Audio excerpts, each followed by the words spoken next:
Breaking news out of the South Carolina State House. The Senate has voted against extending this year's legislative session to continue those talks of redistricting. Now, this comes following a U.S. Supreme Court decision that opened the door for states looking to reshape their congressional maps. Our Nate Stanley has been following this story for weeks. He joins us live in the newsroom with what this means for our future elections. Nate?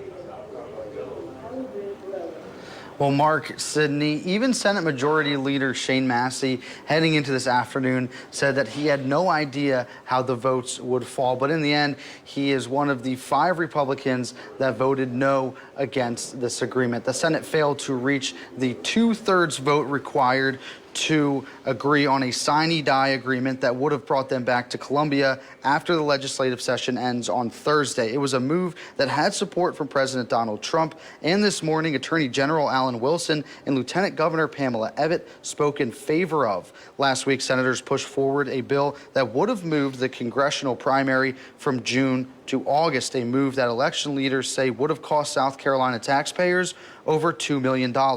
State election officials also said that hundreds of early absentee ballots have been collected, many of those from military members overseas.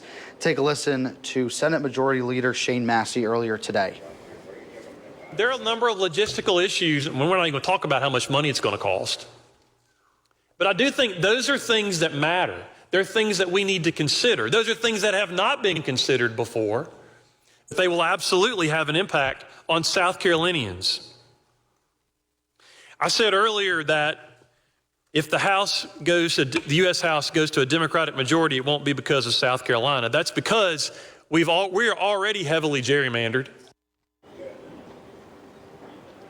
And in a statement following the vote this afternoon, Senate Minority Leader Brad Hutto said, quote, "Today's vote sends a clear message that South Carolina should not be dragged into another unnecessary and divisive redistricting battle driven by Washington insiders." Also, shortly after that vote, Attorney General Alan Wilson sent out a statement calling the failed vote a missed opportunity.